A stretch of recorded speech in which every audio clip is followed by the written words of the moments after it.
Yo, hit the like, hit the subscribe, give us a comment. Phillies suck. Here we go. That's my baby. That's my baby. We're going at it at 110%. I just want 5 minutes of happiness, please. Just give me 5 minutes. And they scored. They did it. Left. What the hell was that? Oh yeah. What the fuck are you talking about?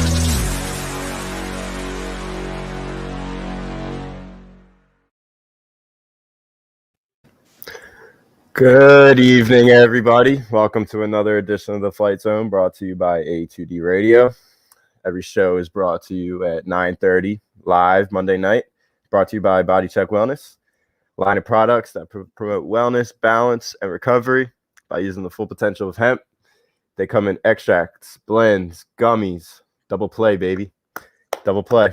They come in extracts, blends, gummies, and topicals. Use that promo code A2D for 20% off your order at bodycheckwellness.com. Every show brought to you by Body Check Wellness. Great product. And there we go. Umpire checking Archie Bradley after giving up a 2 RBI single. I will never understand that. Like did Angel get checked earlier in the game for giving up a solo shot, not being able to finish an inning? Like, I don't understand where this franchise is going. Nope. You signed Bryce 3 years ago. John, I was with John when it happened, and he told me, you ain't going nowhere unless you have pitching.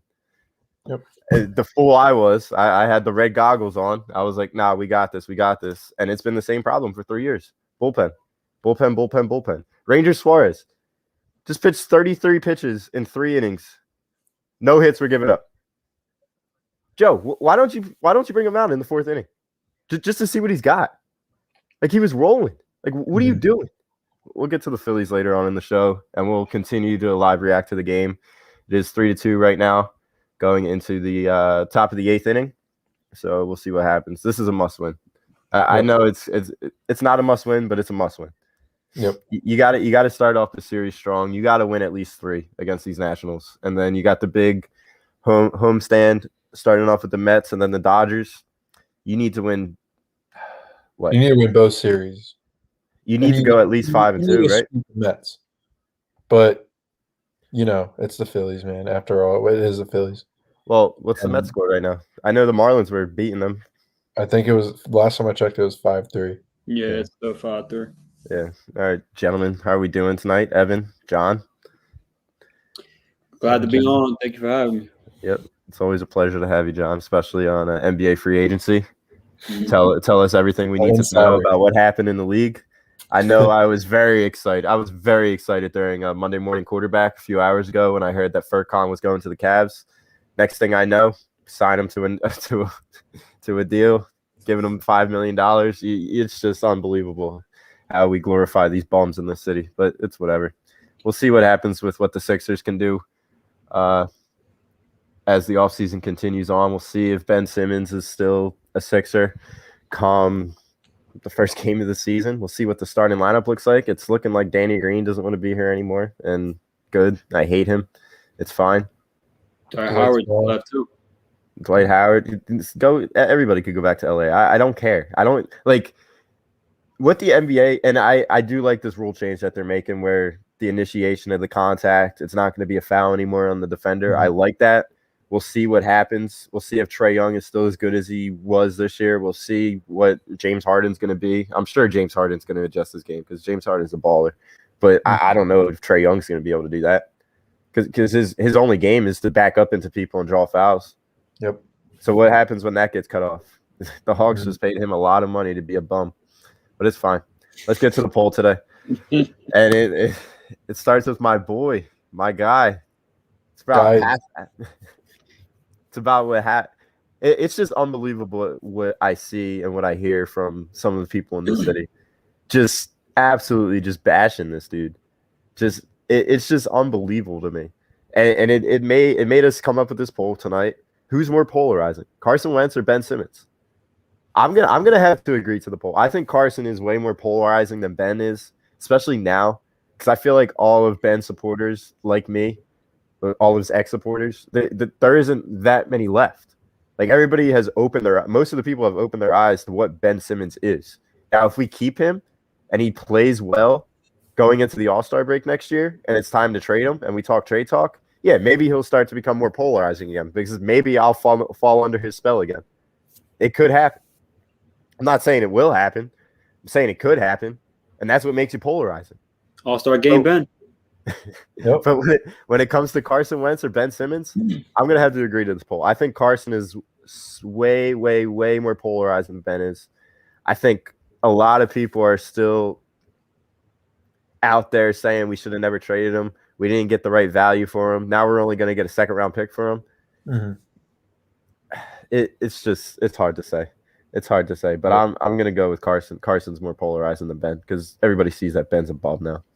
Yeah, I totally agree with you, Jimmy. I think you said it spot on. I mean, really, when you saw the playoff series, he got exposed. He's been exposed the last few playoff series. Ever since Boston, we scored 1 point. It really hasn't been that much better than that. I mean, he had the good games against the Wizards and all, but when it came up big boy minutes, he was nowhere to be found. And when you need to sit him out for looking like he doesn't want to be on the court at all, versus Carson Wentz literally having to, like, I respect Carson a lot. I mean, I have his jerseys on. Sorry, I don't really mean anything by that, Jimmy, by wearing this, but I agree, man. I think Ben Simmons there's no excuse for him. He's gotten continually worse, and it's just he deserves it. He deserves everything coming to him. Yeah. Yeah, I'd have to agree with the poll, especially since, like, with Carson, it was more of like not a lot of people really like hated Carson. It was just like they saw Hurts and they saw the struggles they had, and they said, all right, this is somebody that can replace him or can do what he's not doing. Whereas with Ben, right now there really is no replacement for Ben. They just want him out of town. They just want him gone. Like they just want him gone right now. It's just like everybody just hates him. Whereas Carson is just like it's real split with him. Like me personally, I think he's gonna do great with the Colts. Like really good with the Colts. Let me see. Ben doesn't show up in the playoffs. Carson never been to the playoffs. Listen, man, he made it to the playoffs. Carson, he just was gone in about a minute and a half after that hit. But regardless, I do feel as though Carson's more polarizing just for the fact that like it really feels like it's split in the city on people who love Carson and people who just hate on him. Whereas now it feels like everybody hates Ben and just wants him gone. Especially now with all his trolling and stuff on his story. Like everybody just wants him gone at this point. Yep. Well, here's the thing. I think with Ben, if he's still on this team come October 23rd, whenever the season starts, I don't know if they've done the new league year yet with when the season's going to be starting. But if he's still here and he's still in that starting five and his name gets announced, the home opener as point guard or whatever the hell he's going to be playing, I think he's gonna start off getting booed, but he's going to play when it doesn't matter. He's going to show up when it doesn't matter. He's going to be a regular season superstar. Mm-hmm. And then people like me, and I'm already aware of it. It's an abusive relationship. I already know I'm going to get hurt if Ben Simmons is still on this team. I already know that I'm going to have to go out and defend him because I'm going to be blind to it again. Mm-hmm. I'm going to be like, oh, he's changed. No, he's not going to change. And I know that now. But all I'm saying is he's going to be polarizing if he's still on this team. Mm-hmm. And I think he may be more polarizing than what Carson is. It's a fascinating question. It's a fascinating question because ever since Carson lost that ACL in LA, he's been hated on for just absolutely like I feel like there's no good reason at all how much hate Carson got. Mm-hmm. And I just want to add something in there, and I feel like Carson Wentz and Ben Simmons, they're completely two different people, attitude-wise, and I feel like Ben Simmons he's easier to hate just because how arrogant and just how. And there's nothing holding Ben back. Yeah, there's not no injuries or anything like that. He's holding himself back. Mm-hmm. Exactly. What the hell happened to the top of the 8th inning? Oh yeah, 1, 2, just got 3 swept man. off swept off the field. Literally 1, 2, 3. I'm pretty sure it was less than Who's 10. batting? I don't know. I know the second baseman made a nice play in the shift. He made a diving play. I remember seeing that when I glanced over, but Holy shit! not a good top of the eighth. Not very inspiring. And now Juan Soto's up. Bottom of the eighth, 1 out, 3-2. Washington's up in a must-win game. This could be bad. I'm a little delayed right now, but I have a feeling that if he leaves one over the plate, this could be bad. Well, I got Soto just called a timeout. So Yeah. And he just took a good pitch. I don't know. His eye is ridiculous. Yeah, Don, how we doing? Yeah, Ben is a weirdo. Everything he does is weird. Like, I should have known it the night that I saw him at the restaurant I was working at one time when I was a busboy in AC. I should have known it then. It was literally a week after the Toronto series. Like a week after the Toronto series. He comes to a high-end restaurant in Atlantic City. Doesn't say one word while I was in the private room, giving the water, clearing the plates, whatever. He didn't talk at all to the server. It was his squad. It was his entourage that was doing all the talking. Yep. He was just there, all just. He was giving off Justin Anderson vibes. Yeah. I mean, Justin Anderson was justified because I'm pretty sure Justin Anderson's had better playoff games than Ben Simmons. No, there's no justifying that. You've got to touch the floor to justify that. At least Ben touches the floor, bro. Justin Anderson's not even touching the playoff game of a G League game. Come on now. Come on. Archie Bradley just struck out Juan Soto. That was a ball. Bro, come on. They just gave him it because Juan Soto called 2 timeouts for no reason. Bro, if the box isn't there, it looks like a strike. It's on the plate. Ball's on the plate. It's a strike. I just want to get at Philly Insider real quick. Yeah, I was supposed to go Wednesday, but I should have went Thursday with Jimmy, but bro, that was crazy. But the Wednesday game, dude, that should have been a forfeit because this is Washington's 3rd time getting COVID. Oh God. But yeah, the blue claws, that was a lot more fun to watch than the Phillies game, in my opinion. Nobody sucks off somebody more than Doc with Ben Simmons. Let's get that out the way right now. Bro, why is Angel still on the team? Why is he still on the team? Bro, come on. At least Ben is actually like decent at some parts of his sport. Angel is not good at anything. At anything. I'd rather have you come out of the bullpen. I said it as he was warming up. I'm like, I can't believe I got to say this man's name again tonight. Like, what the hell is going on? Wow, bro. And then I'm looking through the standings today. How does Gabe Kapler have the best record in baseball with Brandon Crawford as his best player? Don't say how. It's clear how. He's a good coach. He's a good coach. You can say whatever you want. The man has Darren Ruff batting 5th in his lineup. Darren Ruff. And they're ahead of the Dodgers and the Padres. Yep. He's a good coach. Yeah. And I want to add some of that. And I think this team lacks a true leader. I'm going to say it right now. I do not think that Bryce Harper is a true leader. I really don't think he is. I'm saying it right now. What? Yeah, he's not. How? He's not, dude. The one thing this team lacks. He takes himself out of games because he's soft. He's not soft. Dude, yes, he is. He's not soft. I don't know why he took himself out. I don't know if it was taking himself out on Thursday. I was at the game. I was confused. Yeah. I don't know why he just was not in the game anymore. But I don't think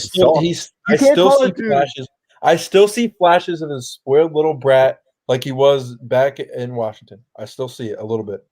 I think 97 mile per hour fastball off the face. Adding somebody that can lower his ego down, lower Bryce's ego down. It was needed, but I don't think by any means necessary the Phillies. Can you blame him? Can you blame him what this organization has done to him? No, absolutely not. Don't say that. But don't say that because a lot of these moves he has signed off of. For example, the JT was a big one, and JT's starting to come off hot. That's terrible. But JT's starting to come off hot. They could have signed both of them. They have the 5th highest payroll in baseball. Why couldn't you sign Bauer? I know We're Bauer's going in off. some shit right now. Yeah, thank God. At this point, y'all Well, dodged yeah, the it's a bullet. good thing. It's a good thing. Yeah. But Tom says it all the time. Stupid money, stupid money, stupid money. You're the 5th highest payroll in the league. Middleton, how much money do you have? You have more money than all of us combined and all of us that we'll ever see in our entire life. Why the hell can't you go into the luxury tax and get him a fucking bullpen and get him a back end to the starting rotation? Like, the dude's rolling out there with Matt Moore starting every day. I would have taken myself out of the game too if I was getting paid $300 and something million and you start Christopher Sanchez in a doubleheader where you just lost the fucking game 1 against the Nationals teams that was selling everybody. And then Christopher Sanchez comes out and starts the next game and gives up 4 runs right away to a team that has nobody. Like, do you blame the guy? It's literally Juan Soto versus the other team at this point. Yeah. And you're going to lose another game to him. Nah, Torreya's going to get on base and you're going to win. Like, the dude's name is Klobo. What is his name? Klobatitz? Bro, does this guy have a... Bro, can Victor Robles take that mantis off his head? You're not good. You're not good. Greg, I hate everything about life right now. And now we got to talk about Furkan signing was a decent signing. No. You don't think so? No. $5 million a year? That's not. No. You were paying Mike Scott like $10 million. Listen, everybody else is irrelevant. Yeah, Mike Scott shouldn't have gotten that too. That's 2 bad contracts. You just brought up 2 bad contracts.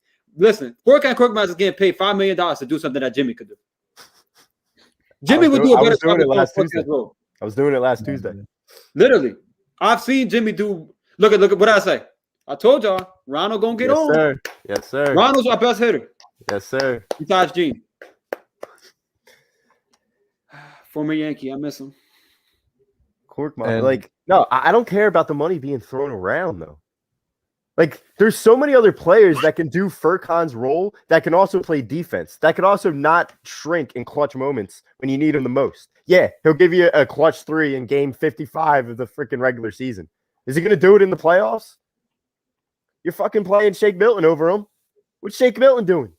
You're better off getting somebody like a Miles Powell. You're better off getting like a Miles Powell over playing Furkan Korkmaz at this point. And thank you, Greg. Bryce is batting 300 right now, on base over 400. Slugging percentage. What was this crazy stat I saw over the past? Still not a leader. 2 months. 300, 400, 600. Bryce. Nobody else is doing that except for what's his name? Vlad Guerrero. It's him and Vlad Guerrero that have 300, 400, 600 over the past 2 months. You're not taking that and you're calling him soft? One thing I'll say about Bryce is that his clutch numbers have dipped this year compared to other years when they've needed it most. I think that stat is a bunch of horseshit. I think that stat is a bunch of horseshit, but I'm watching every Phillies game and I'm seeing that he's not really being put into opportunities where clutchness can be shown because every time he comes up to bat, nobody is on base. Evan, I sent it to Jimmy. But that's irrelevant. That's irrelevant. You got to look at the game situations. Because if you're down 7-0, what the fuck's the point? With runners on, Christopher Sanchez has given up 7 runs in the first 2 innings. Evan, with runners on this season, 106 at bats. Evan, Bryce Harper has 1 home run. Look at that. Thank you, Philly Insider Podcast. With nobody on in 182 at bats, he has 15 home runs. Why is there just such a huge decline in power numbers with runners on? And the average goes down as well, if you look at the average. All right.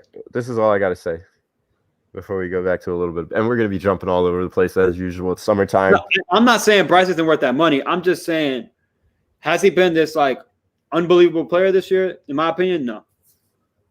He's just been solid. He's been good. I think he's having his best year so far as a Philly. And I don't even think. But that's not saying much. Yeah. It's not. Jimmy. Yeah, but it's light years above what's been happening with a lackluster bullpen. Take that fucking Prey Mantis off your head, dude. Look at it's making me mad. It's making me mad. Look at Jankowski. Clutch. Who's the what? Yes, sir. Yes, sir. I don't even know what's going on. Why does Torres run like that? Did you see the way he was running? First of all, Torres is literally 5'2". Did you see Duncan Robinson make $90 million today for something I can do? Duncan Robinson and Tyler Hero I call them the bubble guppies. They only do good in the bubble, bro. Yo, why did Torres not run a third? Nah, he would have got fucked. He would have got hosed. He would have got hosed. Bro, hey, plus, you're the tie and run. You're the tie and run. You can't get risky and throwing out a third right there. Oh shit! Somebody resealed. Oh fuck. No, and that's another. His RBIs are really down this year, Bryce. But I mean that. Bro, nobody's on base. The team sucks, so it's like that kind of accounts to it. But at the same time, you got to have more than 35 RBIs or 38, whatever the hell he has. 38 RBIs. He has 18 home runs, 38 RBIs, or something like that, and he's batting 300. It was 16, right? 16, 38, 301. Whatever. I got the 6 and the 8 confused. But that's the thing. He's never been a home run hitter. Jimmy. Like, correct me if I'm wrong. He's never been a home run hitter. He has, though. He has seasons where he's hit at least 35 home runs. Yeah, but baseball nowadays, that's not a home run hitter. It is. Fucking Rhys Hoskins, before he got hurt today, was on pace to get 30. Is he a home run hitter? No, he sucks. Hey, he better be, because what the hell else does he do? What the hell is he playing for? If he's not a power hitter, I don't know what the hell he is. He's not a fielder. He's not a contact hitter. What the hell is he? He better be a power hitter. He sucks. Yeah, Philly Inside. We saw all of these stats the other day. Like, we compared him to Manny Machado because we could have gotten either one of them in 2018, 2019, whatever season it was. We could have got either one of them. Manny Machado's been, numbers-wise, he's been much more clutch than what Bryce has been. But it's unbelievable the stats he has. Like, I looked at him and I was like, "There's no way this is right." It's crazy the stats that Machado has with runners on. But my only question is, Bryce, like, it's hard to compare those types of numbers because you got to look at the situations in the game. You can't just look, oh, hey, there's somebody on second base. What's his statistic with somebody on second base? You got to look at the game score. You got to look at what's been happening throughout that game. You got to look at if Angel De Los Santos just gave up 3 home runs and the morale of the team's just shot. Like, is anybody on the fucking Padres doing that? Just killing a team like that? No. Blake Snell. Blake Snell has been absolute shit. Blake Snell could be having his worst year possible, and I'd still take him as the number 1 starter. You know, crunch time, he's going to bring it. I'd take him as the number 1 starter. I'd take him as the number 1 long reliever. I'd take him as the number 1 middle reliever. I'd take him as the number 1 setup man. I'd take him as the closer. No, but to compare the stats with Bryce, with runners in scoring position, runners in scoring position, Machado's in 378, 9 home runs, and 59 RBIs, and 80 at-bats. And that number jumps up to 406 with 4 home runs, 23 RBIs, with scoring position and 2 outs in 32 at-bats. So he's been clutch. But like you said, it is a lot does go into it. So it's hard to really gauge the numbers. Yeah. We got a lot of First of all, John, don't do my team like that. Don't do my team like that. I'm a Pacers fan. It's not happening. Please. Come on, Gene. What are you looking at? There's a lot of different trade scenarios that we could get into. We could do a trade scenarios next segment. We got to talk about this for a little bit though. I'm just baffled as to why Duncan Robinson got that much money, and he does the same thing as Korkmaz. You're right; they both suck. There we go. Look at that. I'm so behind. Just tell me what's happening. Gene, told you, y'all gonna win this game. Y'all gonna win this game because the Washington Nationals are just that much worse than the Phillies. Jankowski didn't score on that? Nah. They need a bunt. I know. Is Harper up? Yeah, Harper's up. Here we go. Let's see. Everybody can shut their mouths in about. You're gonna walk him. You know that, right? How many outs are out? How many? You know they're gonna walk him. Outs are there? There's no outs. Second and third, 3-3 right now. If they don't walk him, to create the force out at home with no outs. This team is literally tanking. This would be the perfect example of a team tanking in the MLB. Yep, there we go. That's what I said. Don, that's a great point. They're walking. It's a great idea. So they're walking. Yeah, like this is what I'm saying. Like, how many times has this happened? Does that show up on the stats? Hey, does that show up on the stats though? Hey, his on base percentage goes up. I don't care about on base percentage. I only care about on base percentage when I'm trying to prove a point. Blake Griffin just returned to the Nets. Just got that notification. I wasn't gonna say that because he kind of sucks now, but at least it's the Nets picking somebody. All right. Oh, here goes JT. Make your money, JT. Make your money. Yeah, they got you to be protection behind. Duncan Robinson is a better version of Furkan Korkmaz, and I think Duncan Robinson. No, Duncan Robinson is. He's a better version of Furkan Korkmaz. No, he's like the closest thing to like a current JJ Redick. I'd say. All right, so then what's Tyler Hero? He's ass. Tyler Hero's his ass, and it showed. It showed this season. You can say whatever you want. He's not good. They try to start him multiple times. He can't play next to Jimmy. They try to use him as a sixth man.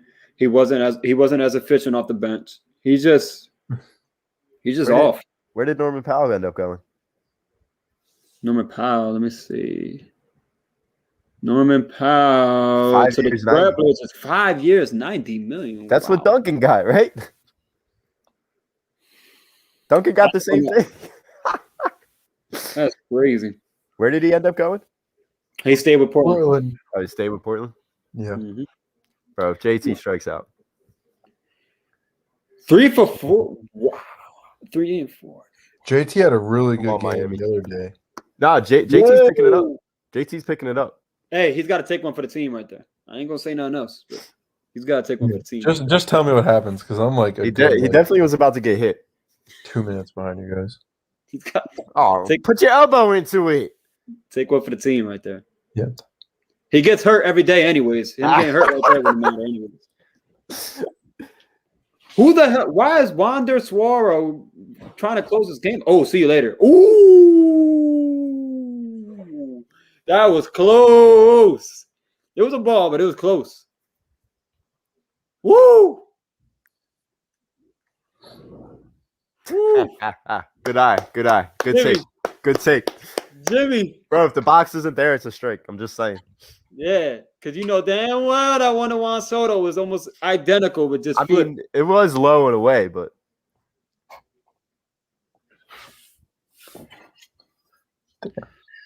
yeah, that's another thing we're going to talk about tonight, Tobias. We're going to be talking about trade scenarios. We're just waiting for this painful Phillies game to just be over because it's hard to It's hard to try and talk about NBA while you're trying to watch your beloved Phillies team just try and hold on to a game against the team that's literally trying to lose. Take the fucking Prey Mantis off your hat. Why is he just letting it sit there? I don't understand. Bro, what the hell was that? Why are the Orioles beating the Yankees 7-1? You want to shit on us for losing to the Pirates? Well, I can hear my parents clapping upstairs. So I believe JT actually just came up clutch. I'm about to say. Sounds like a great time. I believe it's 5-3. Let's see. Did the Knicks do anything today, Don? The Knicks brought everybody back. D-Rose, Burks, and yep, base hit to left field. Wow. By JT. And 2-run score. It's just I want to see this hit. I honestly believe that the Nationals are trying to lose this game because putting in Guerrero, a guy with a 5.49 ERA in a save situation in a one-run game. Nah, they had some other dude on, and then they brought in Suero when it was second and third with no outs, and it was let's bring this guy in who has proven that he sucks in the biggest situation of the game. I mean, they're trying to lose. They sold Trey Turner and Max Scherzer and Kyle Schwarber and Daniel Hudson. The Knicks aren't getting games. They just gave up the whole team besides Josh Bell and Juan Soto. All right, we don't have to forget this game. The Nationals are trying to lose. Phillies won. All right. Congrats. Don't say that because I know we're gonna blow it next inning, but it's fine. Look, they're leaving the stadium. The Nationals fans are literally leaving the stadium. They won't be back for a long time. You think Soto's staying there? I'm staying. Yeah. This ain't like the NBA. And then MLB, you get your bread. Get your money. He's gonna be the high. He's gonna be probably. He already got paid, right? No. No. Acuna got paid. Tatis got paid. Somebody else got paid. He might be actually the highest. He's gonna be the highest paid player. Him and Vlad. Because you know who else gonna get a lot of money? Vlad Jr. Yeah. When his time comes. Vladdy is different. The Yankees. And Ohtani might be the first 500 million player. Yeah. And he should be. Yep. The man is a 3-hole that can also pitch and be an ace. All right, let's get into NBA Let's go. because we gotta figure out what the Sixers team is gonna be looking like. We got to figure out if a trade involving your Pacers is going to be realistic. We got to talk about if Tobias is going to be on the team, and we definitely got to shut this down right now. Damian Lillard is not going to the Knicks. If he goes to the Knicks, the NBA is just completely broken. Because what do the Knicks have to offer that we don't? Like, let's be real. RJ and actual draft cap. They have draft capital. I'm still taking Ben over RJ right now. Because the thing is, who did they draft? The Knicks. They drafted Quentin Grimes, shooter out of Kansas. Well, not Kansas, Houston. He went to Kansas. He's at Houston. Wow. Yeah, it was a solid pick. They don't have a player that has close to the potential that Ben does, but just after seeing what he did in the playoffs, like I don't know why teams would want to trade for him. You know, he wants to be in LA. Trade him to Sacramento. He'll be closer. And I don't know what Sacramento is doing right now. I don't know what direction Sacramento's going in. So yeah, they remind me of the Magic, the team that's just always trying to make the playoffs. Like you either go to a total tank job or you make the playoffs. Like there's no. And I don't get it because they literally have their current point guard in De'Aaron Fox and their future point guard in Tyrese Halliburton, and use the 9th pick to get a 6'1" point guard. Yeah, who's 22 already. I don't get what direction it's like the year that the Sixers got like 3 centers in a row. Yeah, that Nerlens, Jalil, and Embiid. Okafor, yeah. Yep. Nah, but like I said, I feel as though if you're gonna finesse anybody, it's Sacramento. You could probably get De'Aaron and Marvin Bagley. Yeah, and they still have for Simmons and what? For Simmons and like a 1st-round pick or just Simmons? Simmons. My question is Bohm just put in another run. Harper scores. My question is Ben and Tobias going to be in the starting lineup come game 1? I think Tobias will. I think Tobias will. I think Ben shouldn't. I just don't think. I don't think Tobias goes well with Joel Embiid's game. Like we all say that Ben doesn't go well with Joe's game, and it's true. He doesn't. I don't think Tobias does either. If you strictly build around Joel Embiid, you're going to have a better chance at winning. That's just my opinion. But I mean, they're building around Ben because Ben can't shoot. That's literally what it is. Well, here's what I'll say.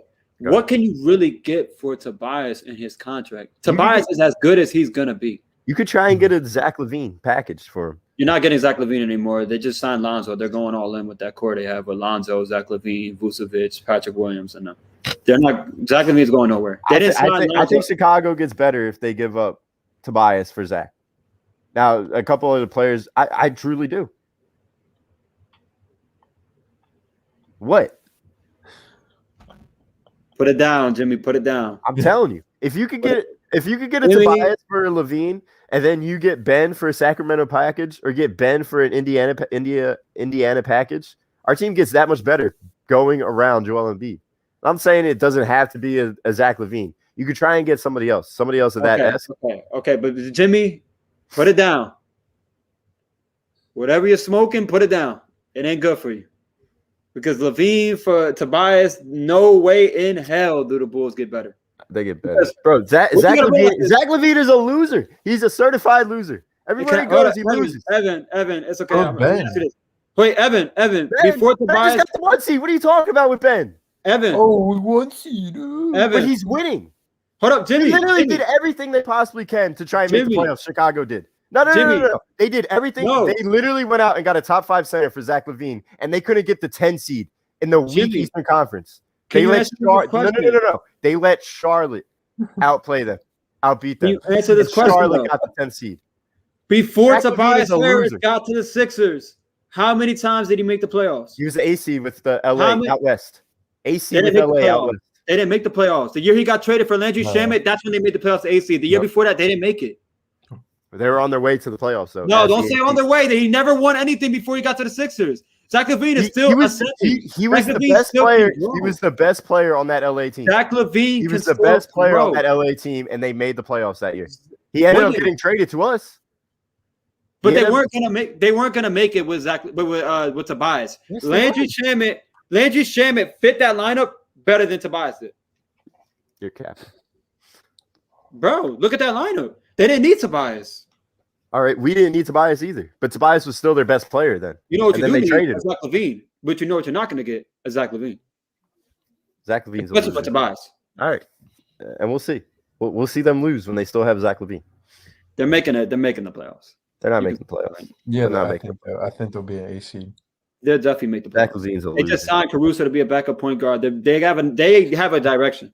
They signed 2 guard like defense heavy point guards with Lonzo and Caruso, who don't need to shoot the ball, but can also handle the rock. To go around Vucevic, who can post up, and Zach Levine, who has a great perimeter game. They're gonna make the playoffs. And Patrick Williams has great defense too, as a 3, who doesn't need the ball. And they got Thaddeus Johnson. I just can't believe we signed Tobias Harris and he's getting paid more money than Ben Simmons.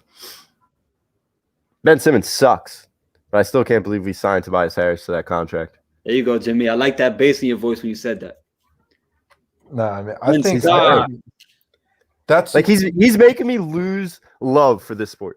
Jimmy, I love this sport. You had no choice. You had to sign Harris.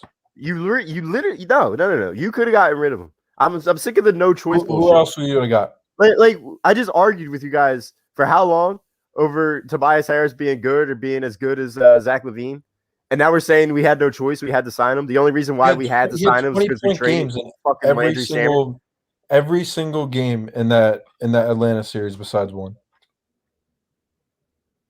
Okay, and what was that one? Did we lose that one when we needed him the most? What happened in Game 7 when we needed him? He went 8 for 26. He had 8 for 26 from the field is a decent game. He comes up small. He shrinks. Who the hell were we gonna get that year? He does try like 25. Who were we gonna get that year though? Bro, it's not that it could have been something. There's new free agents every single year that would have been willing to play with Ben Simmons and Joel Embiid before Ben Simmons showed that he was a little bitch. Jimmy, when you're done, can you pin Martian Lynch's comment too? Because he's trying to violate me when he didn't hear what I said. This? Yes. So Martian, I don't know if you heard me, but I said that they have a direction by signing guards who like to play defense because their defense was terrible last year. Lonzo plays defense and Caruso plays defense, and they both don't need the ball to be effective, along with Patrick Williams. So then when you have 2 people who need the ball, like Vucevic and Zach Levine, those complementary pieces need to be people who can be effective without the ball. That's why I said they have a direction. They might make it to the 9 or 10 seed, but they're not going to be legit playoff bound. So can I ask you a question? Yeah. So you think Lonzo Ball isn't going to be an improvement over anything Kobe White was giving him at the point guard position? Lonzo Ball's on his way up. He was struggling a little. He started off a little hot, struggled, and then he started to come up at the end of the last year in a toxic New Orleans system. But I don't know how or if we're overrating him right now. Mm-hmm. I just think that saying that there'll be a 7 or 8 seed isn't overrating a team that was a 10 seed last year and added Lonzo Ball.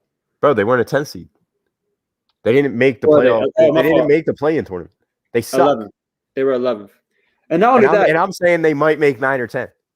And not only that, you're not adding the fact that Levine missed 2 weeks with COVID. You're just bypassing that and acting like he didn't miss 2 weeks with COVID. Okay. I wasn't gonna say it, No, but I brought it up. I don't like bringing up injuries because we know how my team is with injuries. But he definitely was out for 2 weeks. Philly Insider. I think Tobias Harris plays better with a scoring point guard.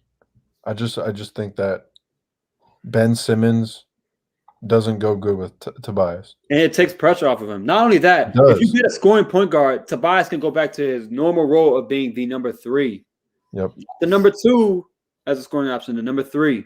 Mm-hmm. I mean, you paid him as almost a number 2 guy. Jimmy, I haven't been back. What happened? I haven't been back since the finals happened.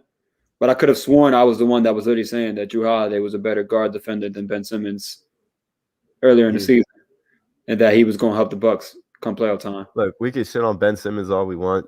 He'll never take a possession off on the defensive side of the ball. He ain't messing with. He's not messing with Drew.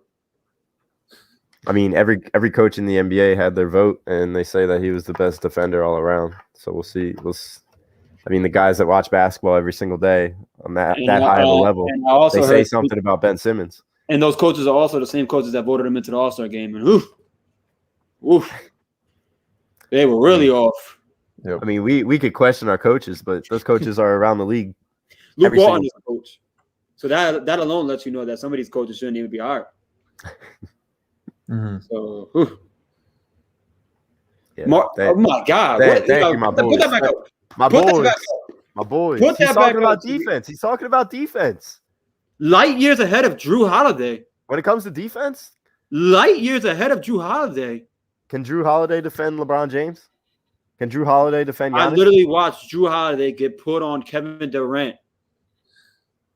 He is 6'3".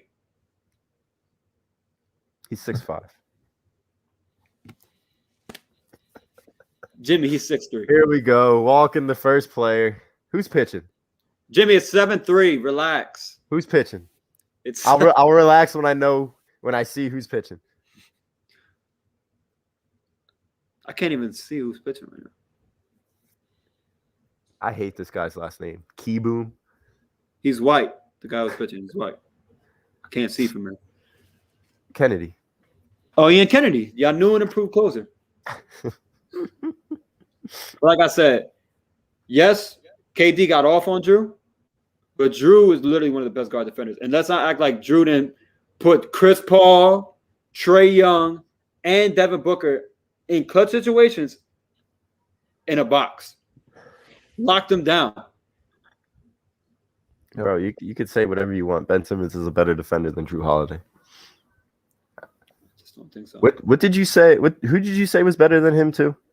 No, I said guard defenders. Not just because of how can I say? Nah, you said Drew Holiday and somebody else was better than him at defending earlier on in the year. And I forget who it was. I think it was Lou Dort, you said. Lou Dort, right? Lou Dort. You're a weirdo. Lou Dort. That's when you were in your real hating stage. That's what was pissing me off. You'll see. Nah, I just said that in terms of guard defense. I think you said he was the best guard defender or something like that. I just said they guards better. But overall, versatile defender, yeah, Ben is a better versatile defender because Ben's 6'10". But actually knowing how to play defense. Drew Holiday, yeah. Also, KD averaged 40 that series. So, bro, Kevin Durant is 7 foot fucking scoring wizard. And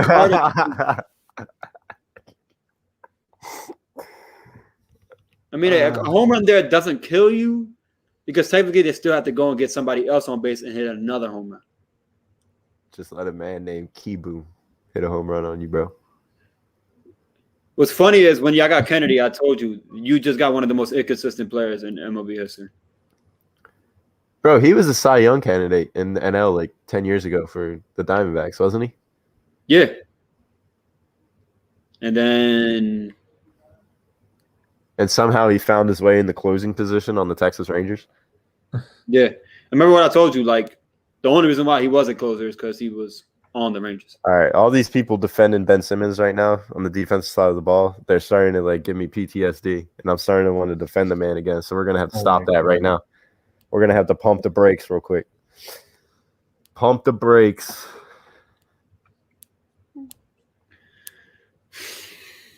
This guy Marshawn, man.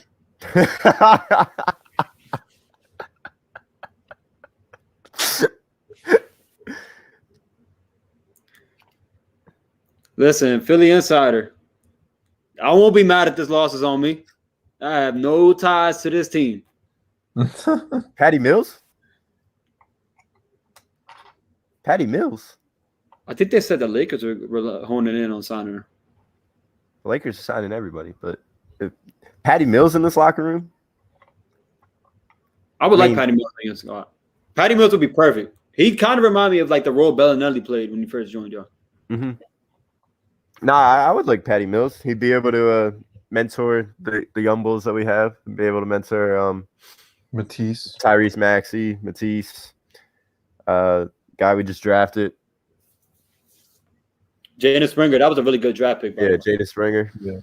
Do you think he start? Do you think? Nah, he wouldn't start. But who do you think's going to be our small forward if Danny Green doesn't re-sign and we don't make any notable small forward signings? Do you think it's probably going to be Korkmaz? Fuck no. If Furkan Korkmaz is starting on day one, I'm out. I'm out on the season. You're in trouble. It might happen. We still got Shake Milton under contract. Yep. Yeah. Like 2 more years. Fuck. But he's getting paid. He's a really good contract right now. For us, at least. Call the ambulance if Furkan Korkmaz is starting small forward on game 1. Don, I hope you're asking for your team and not our team. I hope you're asking for the Pistons because I want nothing to do with Dennis Schroeder. No. Dennis Schroeder is the Ian Kennedy of the NBA. Inconsistent as hell. I don't really think it's going to be Thibault unless he develops a better offensive game, which he's really he more digressed than progressed. Well, for the insider speaking facts. All I'm saying is, yeah, that is. I'm putting Isaiah Joe with Furkan. No lie too. And I'm not even joking or nothing. I think Isaiah Joe's shot is bread. Dude, I liked Marshall Sheriak, but all I'm saying is, the G League Durant, Marshall KD. There we go. Now we're glorifying G League players. Paul Reed. All I'm saying is, if this roster looks the same as it did Game 7 against the Hawks, and we don't have Danny Green, starting lineup better be Joe at 5, Ben at 4, Tobias at 3, Seth at 2, and Tyrese at 1. That should be the starting lineup if we don't do anything. And that's a realistic possibility because I think Daryl Morey's making it abundantly clear he's not trading Ben Simmons for a bunch of garbage. Like Ben might be garbage, but he's not. Got to relax a little bit though, because some of these offers are absolutely ridiculous. Yeah. First of all, when I saw with the Warriors, I'm happy that at the bottom of it said Warriors quickly denied it. then pulled out of the Ben Simmons. They pulled out. Yeah, bro. I was so happy. Bro, if I was the Warriors, bro, I would have been like, yo, delete my number. Just delete my number. Don't act like I even talked to you. Bro, that's it. If we're talking about that Andrew Wiggins and Wiseman trade, I don't think I would have liked that because it was Wiggins, Wiseman, and a bunch of picks, right? Yeah. What are those picks going to be? But did you see the picks going to be? Oh, 7 and 14. I thought they were future. All right. 7, 14, and future first rounders. Honestly, those future first rounds wouldn't have meant shit because they still got 7 and 14, bro. You would have had Kuminga and Moses Moody. That's a starting small forward and a solid scoring 2 guard to come off the bench with Wiggins coming, and you'd have your backups, a pure backup center with Wiseman. I don't want Wiggins. That's all right. We're bringing Bradley back. You know who Briggins is? Briggins sucks. Tony Bradley.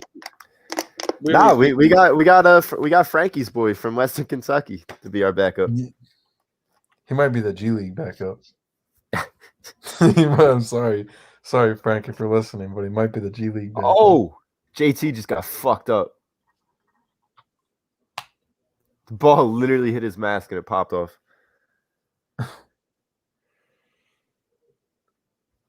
Yeah, but I'm saying if we don't move anybody, Maxi Curry as a pure backcourt, because we haven't had a pure backcourt in God knows how long. I don't like that backcourt. It's too small. Because all right, but then when we have Ben Simmons in the backcourt, we say he fucking sucks. So what do we want? like what do we want? Who's willing to shoot? All right, Curry and Maxi are willing to shoot, and then you got Tobias and Ben who are going to be playing defense, and then you got one of the best defenders in the league protecting you underneath the rim. So what the fuck's wrong with that starting lineup? And then you bring in a solid bench piece like Patty Mills. You got Patty Mills coming off the bench. You got Matisse Thybulle coming off the bench. You got your rookie. Like, you obviously need to add a couple more bench pieces if you don't do anything. But I'm saying if Ben stays, if Tobias stays, Ben needs to play his ass off so that he can make the All-Star team. So then we could trade him when he's at his highest. Can people stop saying that the Pacers are going to trade with the Sixers? It's not happening. We're not satisfying your needs by giving you a Karis LeVert or Malcolm Brogdon. Can we stop? We want Malcolm Brogdon and LeVert, they said.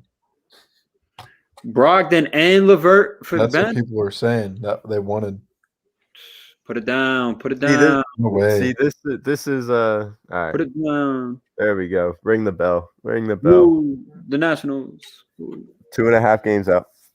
Dude, if we would have swept the Pirates, we literally would have been, I think, tied for first.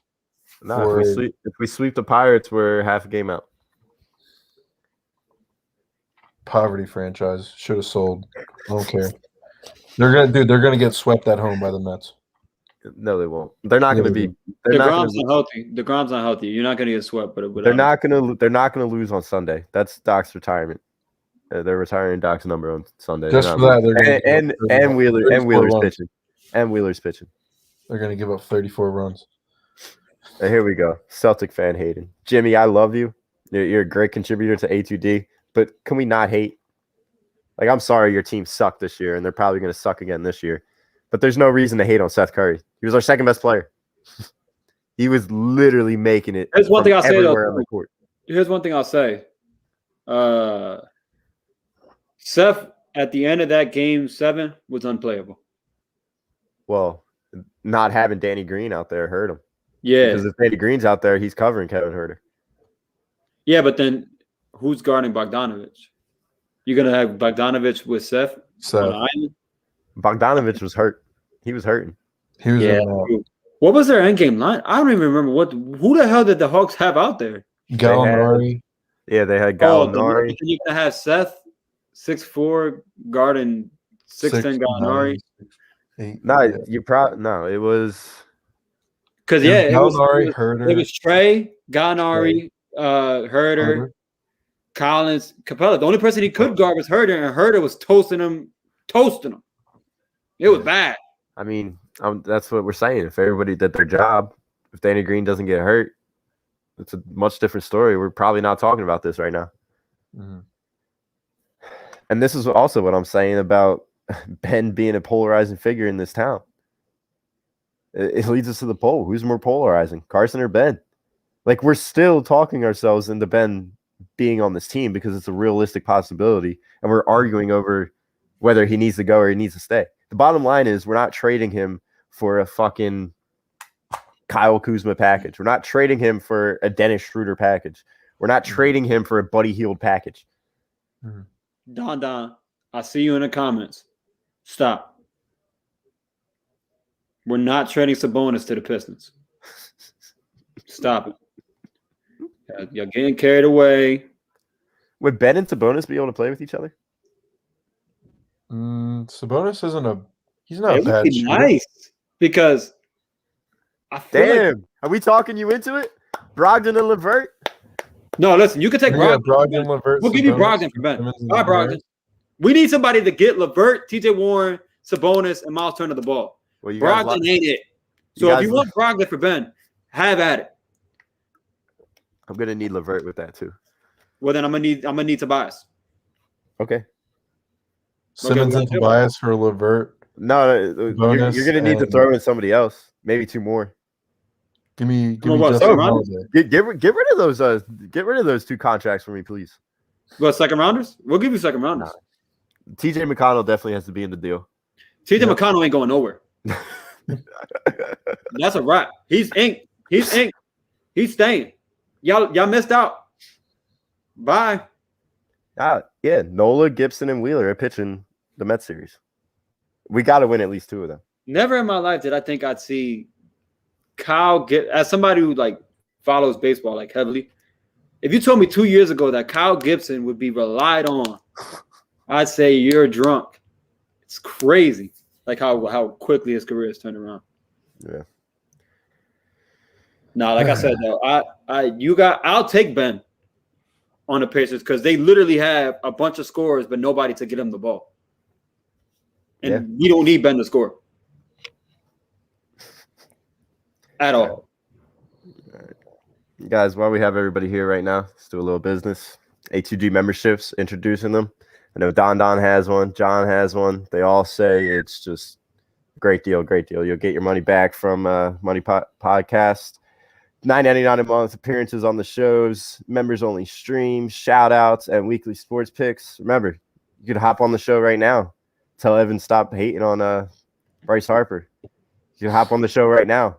Tell me to stop being delusional about Ben Simmons because I know deep down it's still in me. Guys, it's a great deal. Hop on. Get on that. Hit that like button. Hit that like. Ring the bell. Ring the bell for the Phillies. Give us a subscription. Let's do it all. Who's better, Seth or Patty Mills? Seth. Right now in their careers, Seth. Yeah. Hands down. I agree. But Patty Mills would be a great addition to this bench. He would be. Especially if you're not going to do anything else. Because if Patty Mills is backing up Tyrese Maxey, that's a W. That's a huge W. Mm-hmm. And you still have what about Gordon Dragic? Would you bring him in or absolutely not? Not with $19 million on the books. He's too injury prone. And for a backup. If the Toronto Raptors, here's one thing I was looking at. Because did they actually get Lowry? Yeah, he got Lowry for Precious Achiuwa and Goran Dragic. The thing that the Raptors really wanted was Precious. They just wanted something in return for Lowry rather than getting nothing. They really wanted Precious, and they just took Goran to make the contracts work. If they buy out Goran, then Sixers could be in play for him. Mm-hmm. But or he's going to the Lakers or the Nets, I bet. Nah, he said I'm sorry. He said he wanted to go to Dallas. He said he wanted to go to Dallas. Lakers aren't winning shit, man. They're not winning anything, in my opinion. No, they're not. They suck. I hate the Lakers. I hate them so much. They're not going to fit. I think how realistic do you think Bradley Beal is for the Sixers? It's realistic. With Russ going, it's realistic, in my opinion. But Daryl Morey got to stop acting like Ben Simmons is like this god or something. You think it's going to cost Ben and Tyrese? I would do Ben and Tyrese for Bradley Beal. Do you think you could do Ben and somebody else for Bradley Beal? No. Like, does it have to be Tyrese? No. The reason why I say that is because the Washington Wizards aren't in a position where they have to move Bradley Beal. They don't have to move him. They can tell Bradley Beal, Bradley, look at all this space we just cleared up for you by moving Westbrook. Because all that money they took off the books is now available for whoever they want. They can literally tell him, this is your team. Yeah. Whereas it really has been his team before. I mean, it has been his team for the last few years. Because you had Russ hurt. Or no, you had Wall hurt. Yeah, but they've been tied down because of the Wall contract and now Westbrook. Now, finally, they have a chance. They have some cap flexibility. Excuse me. Mm-hmm. So now it's like they could convince them of that. They don't have to move Bradley Beal right now. No. And Beal doesn't have to request to be traded right now. Beal isn't old enough where it's like, I'm in a win now situation. Beal, people don't realize Beal is young as hell. Is he 27? I believe he just turned 27 years old. He's still got at least 5 to 6 good years in him. Mm-hmm. So he still can weigh his options. He doesn't have to leave. In my opinion, if I was him, I'm out. But yeah, I mean, I would love to be able to play with Joel Embiid if I had that type of skill. Yeah, and not only that, Washington is just like any franchise. Like who the hell wants to be on the Wizards? Oh, apparently he loves it. Yeah, he loves. That's what I'm saying. Like we think different. I would be out of there as soon as Wall kept faking these injuries. I would have been out of there. There's no way them injuries, bro. You don't get hurt at home, bro. There's no way you telling me I tore my Achilles at home. Like what the hell? Yeah. Get on the court. Yeah. I don't know. I believe Beal is realistic, but I think Daryl Morey has to be realistic with these offers. Because what the hell he's asking for, it ain't happening. Dude, that Toronto offer was insane. Bro, he basically said, yo, give us everything and we'll give you him. The same with the Warriors, he basically said, besides Steph, Clay, and Draymond, we want every pick and every player that's valuable on your team. He didn't ask for Oubre. Oubre is a free agent. And if he wasn't a free agent, they would have asked for him. Could have done a sign and trade. They would have asked for him. Like I said, that was just terrible. It's just the more I look at it and the more I look at the position of this Sixers team, the more I ask myself, are we going to get better if we just get rid of Ben Simmons for just, an average-looking package? And I say no. Like, I feel like you're almost handcuffed into the fact that if you don't get Beal or if you don't get Dame for an astronomical price, it's not worth it. You gotta trade him when he's at his highest value. What about De'Aaron Fox? If you can get De'Aaron Fox, they have 2 point guards already, just sitting there waiting to play. Well, and the contracts match up. If you could get De'Aaron and Tyrese, and then a Marvin Bagley for a Ben, which I think they would do because they're stupid. Tyrese Halliburton. Wait, like all 3 of them for Ben Simmons? Just Ben. I mean, I'll give you Tyrese. Okay, you're talking to me, and I'll give you Tyrese and Ben for De'Aaron, Halliburton, and Marvin Bagley. All right, Jimmy, I just want to let you know, you do understand that Tyrese and Tyrese were both in the same draft, but one of the Tyreses got drafted in the lottery, and the other Tyrese literally But Ben Simmons, I just see the Kings looking at Ben Simmons and thinking that he's so much more valuable than Fox, and the Kings are stupid. I think if they're giving up Fox and getting Ben, it's because they want Tyrese to start. Halliburton. I think they want Tyrese Halliburton to start. You know what I mean? There were some games where they were both playing at the same time, and it didn't look too good. And Tyrese Halliburton is a great player. Like I think he's a really good player. So throw Halliburton out there and give me Harrison Barnes. Harrison Barnes will replace Danny Green. Then we'll be talking. And then if we want to be actually real, I'll fucking give you Tobias's contract. That's what I said. Ben and Tobias for De'Aaron. Like this is what we've been talking about for 2 months, right? Huh? You give us your core minus Tyrese Halliburton, and we'll give you Ben and Tobias. You'll get better with the point guard you just drafted. You'll still have Tyrese Halliburton. And you'll have Ben Simmons and Tobias Harris. How about this? Ben? I don't want Buddy. Tobias, Shake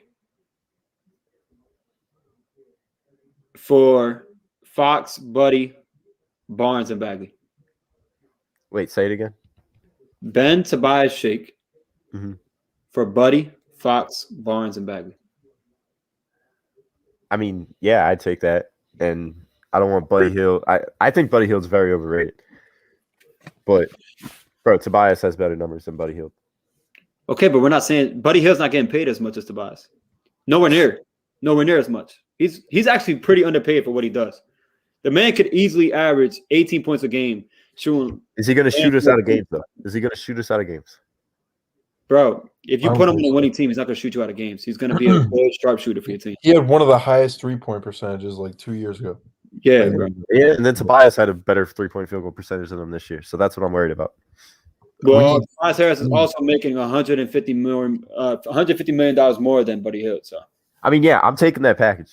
I'm taking that, but I don't know if the Kings are. I don't know if Daryl Morey thinks he can get any more than that. But that organization sucks. So if anybody's going to take it, it's them. I'm offering that, and I'll give them whatever picks we have. Whatever picks you want, I'll throw the picks in because fuck the future at that point.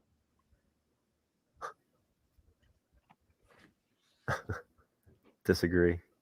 So he's saying Ben Simmons is more polarizing. It's tough. It's tough. We'll start talking about football in a little bit. Maybe wrap up our last few basketball points. What did you think about the Springer pick? I think they picked him for maybe trade bait. And if they didn't, then this team is going to look exactly the same come game one. Mm-hmm. I think it's a good pick. The youngest player in the draft, right? He's youngest player in the draft, plays defense, wears his heart on his sleeve. Tough dude. You don't come out of Tennessee unless you're tough. Well, yeah. And then you also pair that with the fact that he always wants to get better. Same with Tyrese Maxey. He always wants to get better. And I see some people saying that he can't really shoot, but he can shoot. I've seen games. I'm a big Jalen Springer fan. I wanted him to fall to the Pacers for their second round pick when they ended up trading for the 31st pick. I really like his game a lot, and he's the type of player that like he doesn't need the ball to be effective. He's one of those guys. So I think it was a really good pick for y'all because say he isn't traded in like one of these like Ben Simmons trades. If he isn't traded and he's still on your team, but Ben Simmons gets traded or Maxey and all of them, Springer would be still a nice backup guard, I feel like, for you guys. Mm-hmm. And we still have George Hill, so I don't know what we're going to do with his contract and him. He might be on the team. I mean, if you go and trade Maxey and Simmons, you're going to have to keep him. So we don't really know what's going to go on with him. George Hill's my boy. I hate George Hill. But he's got to go. He sucks. Yeah, he's old now. He's going to be like – He's pretty cap. Yeah, he's pretty done. I'm not gonna lie. It hurts. I love George Hill's game, and he's a really good team player. But man's got to hang it up. It's over. And that contract is insane. You're making $10 million, right? Yeah, something. He's making double digits right now. So. Yeah, he's close to. If you look at it, he's twice the player that Forkan is, so it kind of equates. I mean, yeah, what do you say about this?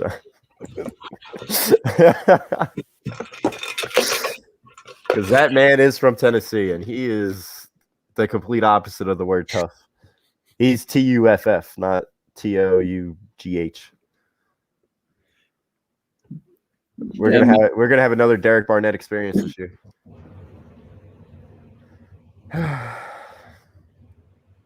Oh geez. Oh, and there was also I saw it on my teams. Who do you think's going to win that starting spot? Josh Sweat or Barnett? I think it's Barnett. It's questionable because you got a whole new coaching staff, a completely different coaching staff. So the coaching staff was really riding with Derek Barnett.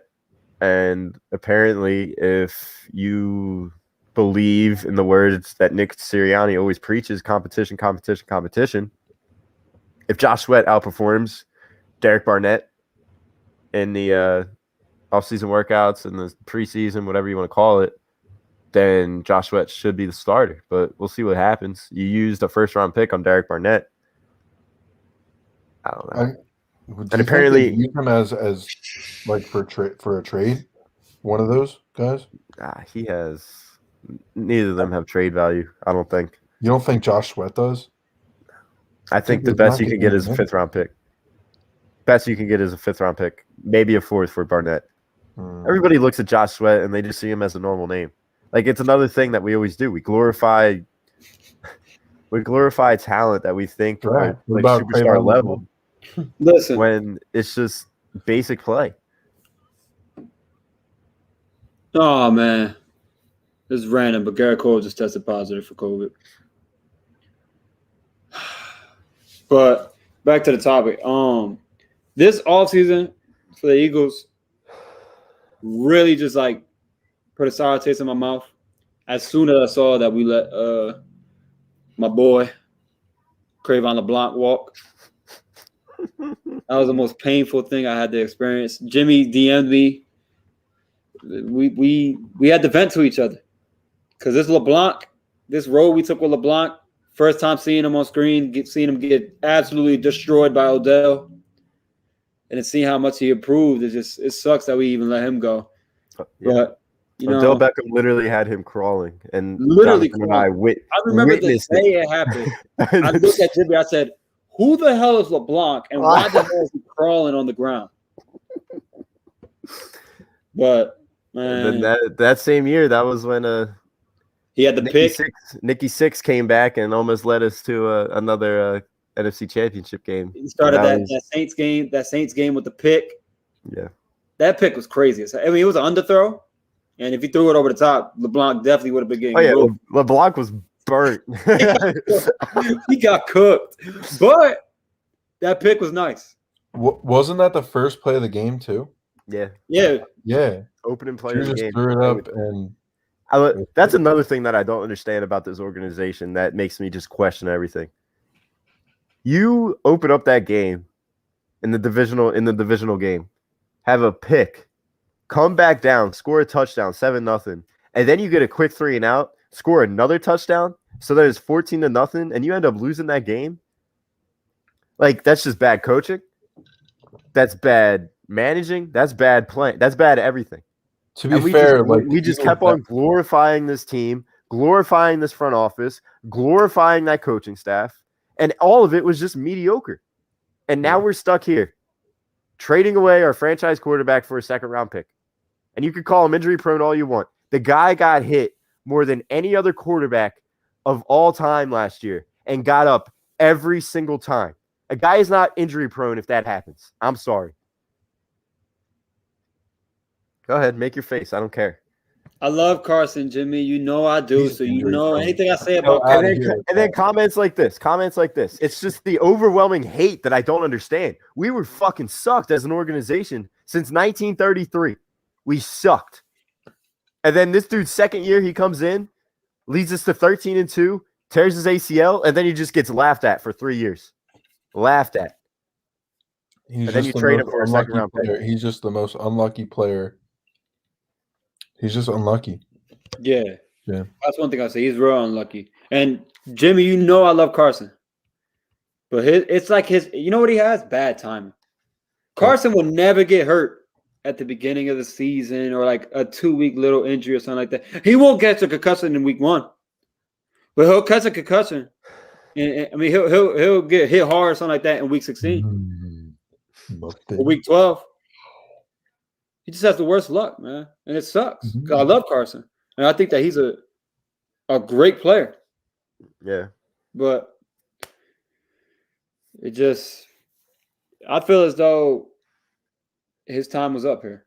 Yeah. Like Mr. Wing, I love you. And then we just go in with, I wish I was that unlucky for $30 million a year. Like, I don't know. We'll see what happens. We'll see who has the better career. I hope I'm wrong. I hope that Jalen has a better career. I hope Jalen wins his rings. I hope he gets more rings than Carson. I truly do. But I just look at everything and I see that the dude's going to be out for what, 5 weeks? Yeah, like it's such a weird time range. But let's say the worst is 5 weeks. He still may be back for the 70% of the snaps that he needs to play. He is getting surgery though, so even with the surgery, they say 5 to 12 weeks. Mm-hmm. So if they come out and they're what's 5 weeks now? The end of August is 4 weeks, right? Yeah. Week 1 isn't until the second week of September, so that's 6 weeks right there. He'll be back by week 2. He'll be back by week 2. By week 2, week 3. But can he last the whole season? That's a real question. He just got hit the most time. He was on pace to get hit the most times before he got benched in NFL history, and he got up every single time. I'm done with the injury-prone bullshit. Apparently, he's had this thing in his foot since high school. I don't know what that means, but apparently that's what it's been like. He'll be back by week 2, week 3, maybe week 4 at the latest. That's still 75% of the snaps. Yeah. And we'll see what happens. He's going to ball out. So, wait, was it what was the other condition? Wasn't it like plays 70% and makes the playoffs or something like that? It's 70% and make the playoffs, or it's just 75% in general. Okay. Well, they're gonna make the playoffs. Yeah, they'll make the playoffs. And this is false. I feel like that's just such a hard. I feel like that's almost impossible to answer because it's like I don't know. It's false. It's false. I mean, Jalen Hurts never going to throw over 4,000 I yards. still don't know how Wentz good Jalen still Hurts has yet to throw a touchdown in the playoffs. Okay. He has as much playoff touchdowns as Jalen Hurts does right now. Okay. And what were Jalen Hurts' numbers last year? And why are we all sucking them off? I mean, Wentz weren't that good either. So Okay. So they both should have the same excuse. But instead, one got traded for a second-round pick. After he was just basically rookie or almost MVP, and then, he goes all out and tears his ACL after he gets hit by two dudes. But you keep forgetting the reason why Carson Wentz, or the reason why Jalen Hurts was drafted, is because Carson Wentz is so unlucky, and because he continuously every single year got hurt. No. Don't get it twisted. Jalen Hurts got drafted because they said they weren't going to pass on Russell Wilson again. That's why Jalen Hurts got drafted. No, but that was the actual reason, though, Jimmy. That was the actual reason why he got drafted, is because why couldn't you bring in another valuable backup? You had a 40-year-old quarterback playing against the fucking Seahawks. That's why. You needed. Why couldn't you just bring in an actual backup? Why couldn't you do what you did for Hurts this offseason? Because they had a backup and he got fucking hurt. Who was his backup? Fucking Josh McCown. No, I'm saying, why didn't they bring in an actual backup for him like they did for Hurts this year? Why couldn't they draft the right receiver like they did for Hurts this year? Why couldn't they draft an offensive line help like they did for Hurts this year? Why couldn't they sign a legit defense like they did for Hurts this year? The draft history in the Carson Wentz era, as I like to call it, was awful. It was awful. The only pick that they really got right was Miles Sanders, and by that time, it was. And that still might be the wrong pick. Is he ever going to play 16 games? Is he ever going to run over 1,000 yards? I think Miles and Goddard were the two only good ones, honestly. Yeah, you draft Goddard when you already had Ertz, and then you basically fuck up Ertz, right? Like, all of this is just a bunch of bullshit. And I'm not I feel like these guys are. I gotta get my point out for the 2019. Jimmy, they don't like competition. If you don't like competition, get the fuck out of here. Carson was scared. Carson can't play. He's not good at They had nothing around him. They had nothing around him. He got up after every single time he got hit. Dude, every season he's been terrible during camp. Go look at the reports. It happened the last 2-3 years. He was not good. I don't care about reports at camp. He was not about what I watched on the field. And then I watched his little situation he's got on. There's no excuse for that. He's just being a big fat pussy, dude. He's being a pussy. He doesn't. He's a pussy. Spike, I would have done the same exact thing. I would have done the same thing. This fucking team fucked this guy up. And I'm not cherry picking his best year in 2017 because year after year, I say, oh, if you want to talk about numbers, he had better numbers in 2018 when he came back from the knee injury. If you don't believe me, look that up if you want to talk about numbers. And I don't talk numbers. I'm just saying what you guys always do. 2019, over 4,000 passing yards and doesn't have a receiver go over 400. Are you kidding me? And then he drags them into the playoffs, and then he gets a cheap shot to the back of the head, and then he gets laughed at again. So you had that year previous, that insane year where he was looking good, and then guys just kept on dropping passes after passes after passes in 2019. Literally dropped games away. You dropped the game away against the Falcons. You dropped the game away against the Lions. That was JJ. That was Dallas. The Atlanta game was Nelson. You talk about the Patriots game. Nelson dropped another game away there. That's 3 games right there. And then you lose a shootout to the Miami Dolphins. What the fuck was your defense doing there? That's 4 games. That's literally 4 games that could easily been switched. That was not Carson's fault. Not even a little bit. So if those 4 games get switched around, 2019 is his best year. And then what happens in that 2019 offseason going into 2020? You don't rebuild the team for him? You draft a quarterback in the 2nd round? because he got his head spiked into the ground. It's just bullshit. It's just bullshit the way that people look at this guy. That's why I agree to the poll. And I don't get why the organization paid him all that money the offseason before. There's no way you should be able to make a drastic decision like drafting a quarterback in the second round a year after paying a quarterback. Exactly. There's no way you can make a decision like that.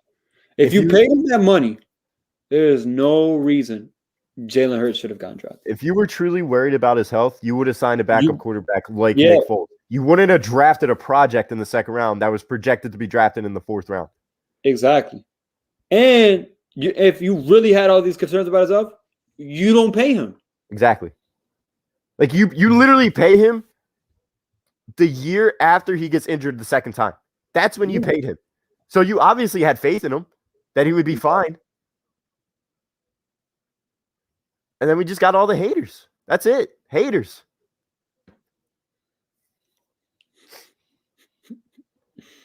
Yo, Pete. Listen, Jimmy, we seeing eye to eye on this topic right now. Sometimes you be all over the place, but on this topic, I'm seeing you eye to eye. Mr. Wing, he was elite in 2019. He was elite.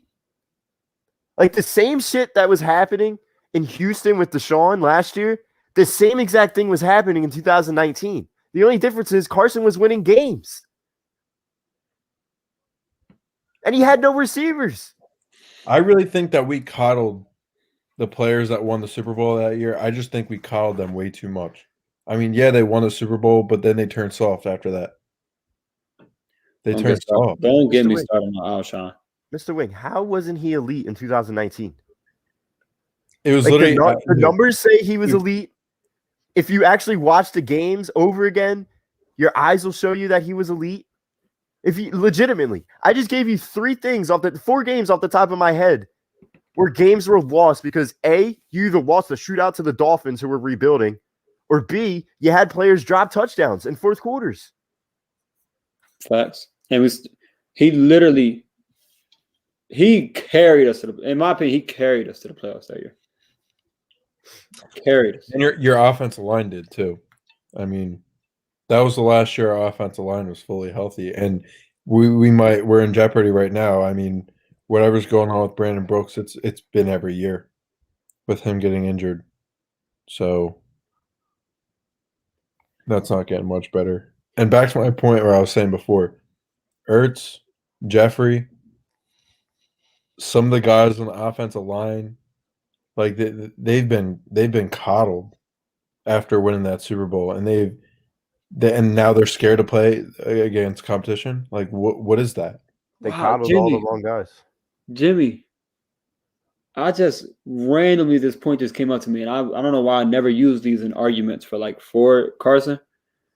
You know how people used to always say like, oh, like Alshon, like they used to always defend Alshon, but then criticize Carson. Yeah. Mm-hmm. What I don't get is the same things they criticize Carson for are the exact reasons why Alshon fell off. All of these injuries and not being available and all these injuries piling up on him. Yep. But when it's Alshon or if it's Ertz or if it's these other guys, they get passes. Yep. But if it's Carson, he gets obliterated, even when he's still performing at least at a competent level. Alshon hasn't been average since that drop in New Orleans. Hasn't been average since that drop in New Orleans. He's been awful. Mm-hmm. So it just makes no sense. I don't get it. I just don't understand it.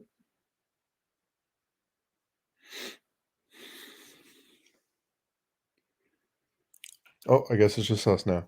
Yeah, I guess his laptop died, but it's just. No, I agree. I agree with you. 100%. That's what I'm saying, and it's a lot of people in this fan base who just murder and just obliterate Carson Wentz's name. Carson Wentz. One thing you can't ever say is Carson Wentz didn't try or Carson Wentz wasn't giving his all. Yes, he gets hurt. Yes, he's unlucky, but he tries. And I'm somebody who believed that his time was up. I do believe he's frustrated, but I don't believe that he was awful. I don't believe that this was self-inflicted. Mm-hmm. This was a situation where it was everything around him fell apart. Mm-hmm. And as a result of it, he went down as well. Yeah, 100%. And it didn't help when your front office with Howie and Jeffrey Lurie and Doug Peterson they were never together on the same page. It's kind of similar to what was happening with New England. Like the owner and the GM and the coach, they weren't all on the same level, but they still got it done. So after you won the Super Bowl that year, it went all to shit. Exactly. So, and it's like, and one thing you see a lot of teams, once they pay that quarterback, their goal is let's build the team around him and his strengths. Yep. The Eagles never did that for Carson. Yeah, ever. They did. Ever. And you even see, it used to be so hilarious, these people. Oh, the team fits perfectly around Nick Foles. Why the hell is that the case? You didn't pay Nick Foles. No. You paid Carson Wentz. Exactly. Build the team around him. Yeah. I mean, they're just so used to, they want to be that pass-first offense, whereas Carson Wentz in those years before he got hurt or the year before he got hurt, he was that mobile quarterback that would be running around the field left and right. Yes. And they weren't ready for that, I don't think. They're more inclined to be having a quarterback like Nick Foles who'll do the RPOs and you know what I'm talking about, like he'll bomb it down the field, whereas Carson Wentz can be that dual threat, where he was the dual threat, but I don't know anymore. I mean, you have Hurts now, back to square one, pretty much. Literally, it's back to now. We're just in the evaluation. Honestly, though, I do think the team we're gonna suck. We're gonna suck. Yeah, I kind of hope we do. Honestly, like we're gonna be bad, but I do think the team is gonna be at least entertaining in a certain aspect. Like it's gonna be a lot of fun moments for this team. Yeah, it's gonna be painful. Yep. It's gonna be painful when you look at the score and you're like, damn, we just lost again. But I do think we're gonna have some entertaining moments, especially with Hurts and Devontae. Like you're gonna get some highlights. No matter what. And then Miles is gonna break off with some crazy runs and stuff like that. It's gonna be a fun team. Yeah, I really hope Jalen Reagor. I was reading something about him. He said they said he wasn't having the offseason he should have had because like he lost one of his close friends this summer or something like that. So he's not really where he's supposed to be right now. But I hope he makes a comeback because he is your number one pick from the year before, and you need him. Prayers for Jalen, but I just feel as though like I never saw if you're getting a wide receiver like that early, you gotta at least have a hope that he'll eventually be a number one receiver. Yeah. And they fumbled it, dude. They fumbled. Yeah.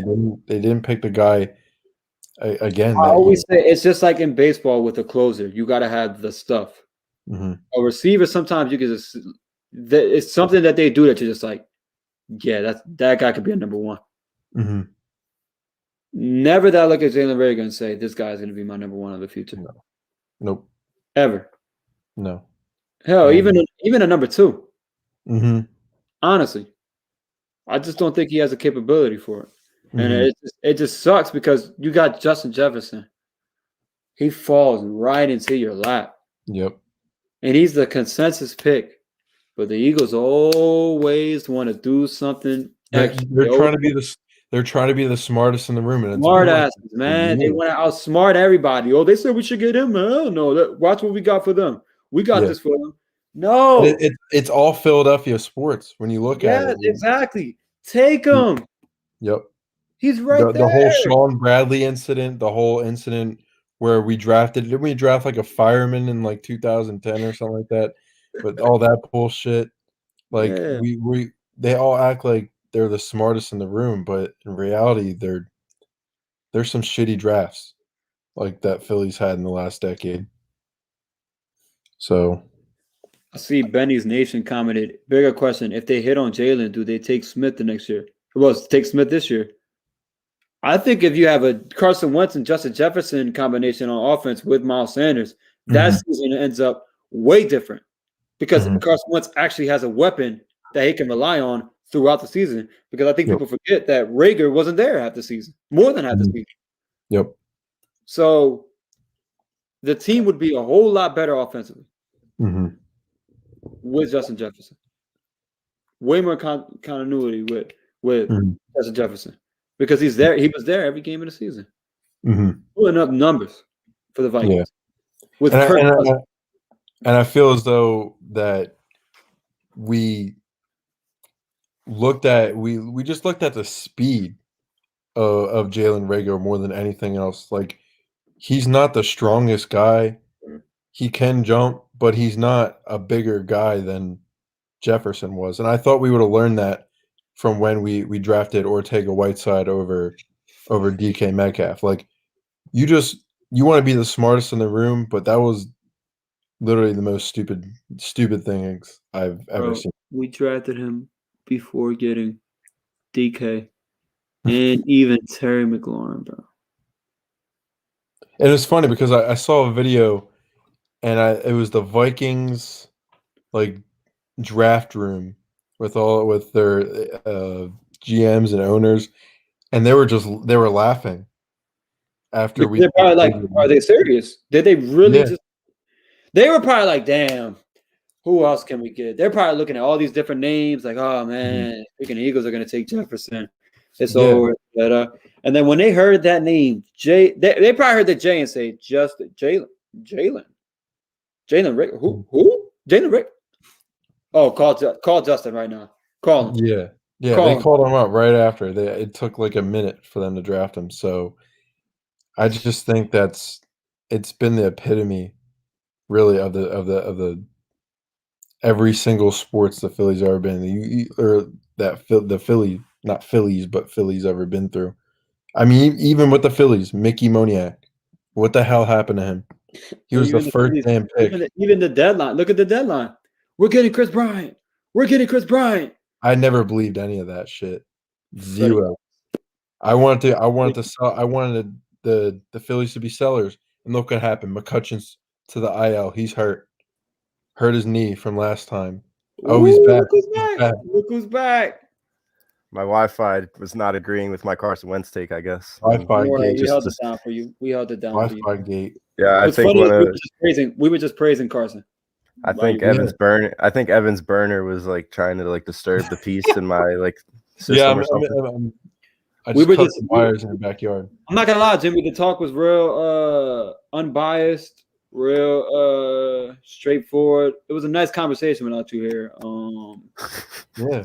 Nah, the only thing when it comes to Ben Simmons, yeah, maybe I did get a little biased. But when it came to Carson, I honestly feel like I spoke nothing but facts throughout the whole time he was here. You had your moments, but you had your moments. I'll put it like that. But with Ben, you were biased.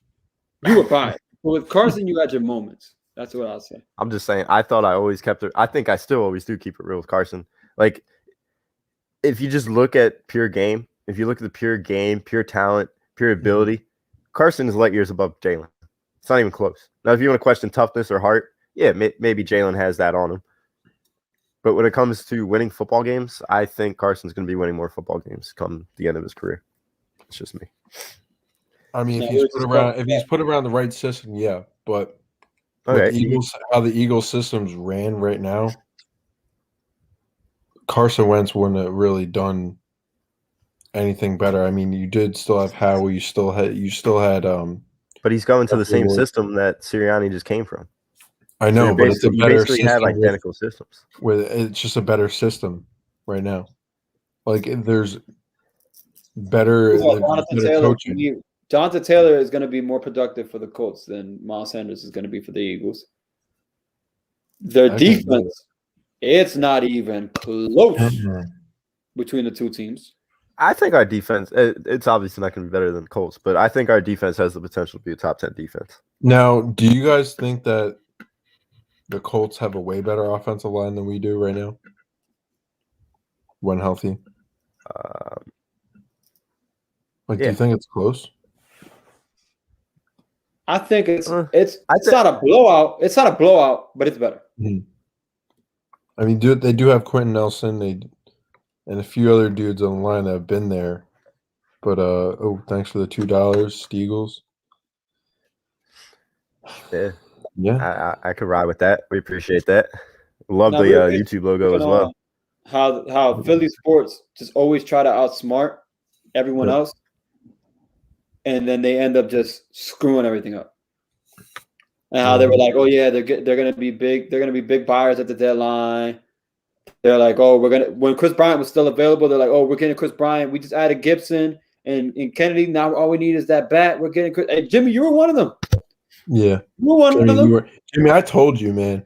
I've been telling you a lot of things these last few months.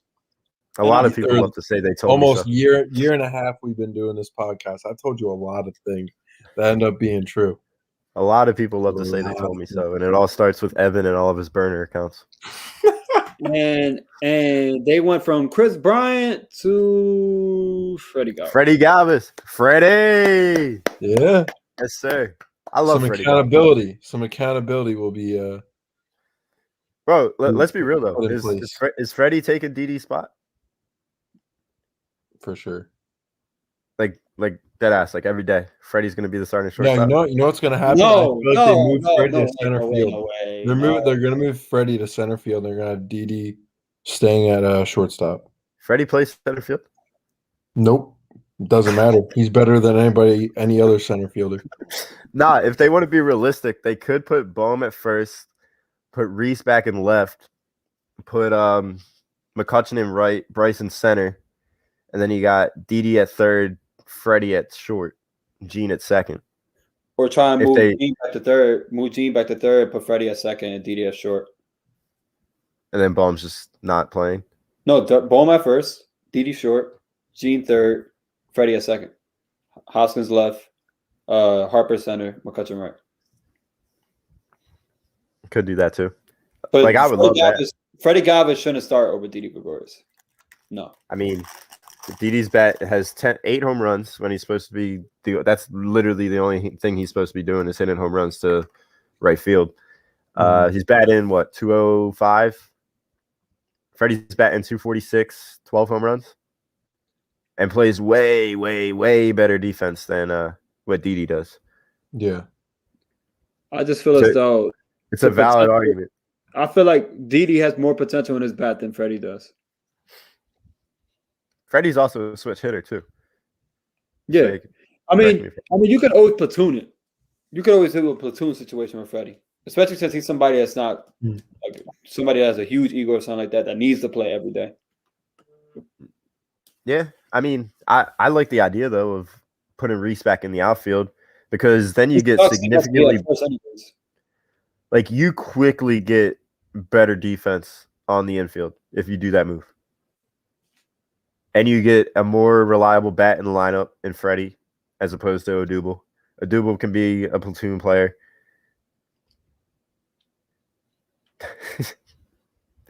And then you still got you mute it. Oh, I said Odubel has been dog shit. Bro, did you see that home run? That swing today was nice that he had. It was, but listen. What the hell happened to him? Odubel would do that same swing on a ground ball to the pitcher. So I don't want to hear that. He literally flicks his bat every time. That was I forget the bat flip. That was a sweet swing that he had. No, his swing is smooth. It's smooth.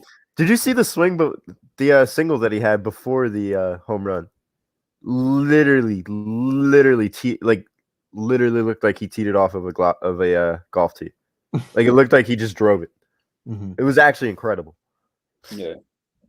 He just has his moments. He's just horribly inconsistent and very mediocre. It's the two quotes that best fit this Philadelphia Phillies organization. The entire team. Yeah. It's just I don't know what they're gonna do. And I mean the deadline, yeah, Gibson was a nice little addition, but it's like at this point it's like that was a great addition. What are you going for though? Dude, if you win the NL East, anything can happen once you make the playoffs. Especially if two heavyweights play each other in that wild card game. Because we won't be playing because what is it? The winner of the wild card will play whoever wins. They're not beating Milwaukee. So we'd be playing Milwaukee. Bro, we fucked up Milwaukee earlier in the year with the same lineup. Say the name again. Say that word again. We fucked them up in the beginning of the year. Okay, Same they didn't have exact lineup. Adamas. Hold up, they didn't have Adamas. They didn't have Eduardo Escobar. They didn't have. First of all, Devin Williams and Josh Hader hadn't had the connection that they have now. Freddie Peralta wasn't as good as he is now. Corbin Burns and Brandon Woodruff weren't as good as they are now. John, all I got to say is what I say about August. We were going to be hot. And guess what? Our record's 2-0. I haven't lost a game in August yet. What did I say you guys do in September? Bro, we're winning in September. We're winning in August. Bro, we're we winning should in have September. sold. We're winning in October. We're not selling. What are you going to sell? We should have sold. We should have, but we didn't. Jimmy, stop being delusional. You do this all the time. Delusional. And then you I'm text not me. being delusional. You text me and say, this team sucks. I hate this team. Fuck the Phillies. They're the worst team. What? So basically you're saying you believe in Aaron Nola and Joe Girardi. Yes. I believe that we will win. You This know what? is the same guy who just said that he'll take Blake Snell as his number one. Go Birds. As his Go closer. Birds. Jalen Hurts is winning MVP this year. Sixers. Okay, now I know he's just talking out his ass. Sixers are getting Now I know Dame he's just Lillard. talking out his ass. He's talking out his ass. Phillies are winning the series. Bro, it's looking up for Philadelphia sports, boys. I can't wait. Stop talking out your ass. Bro, the U.S. men's national soccer team is better than the Phillies. That's not.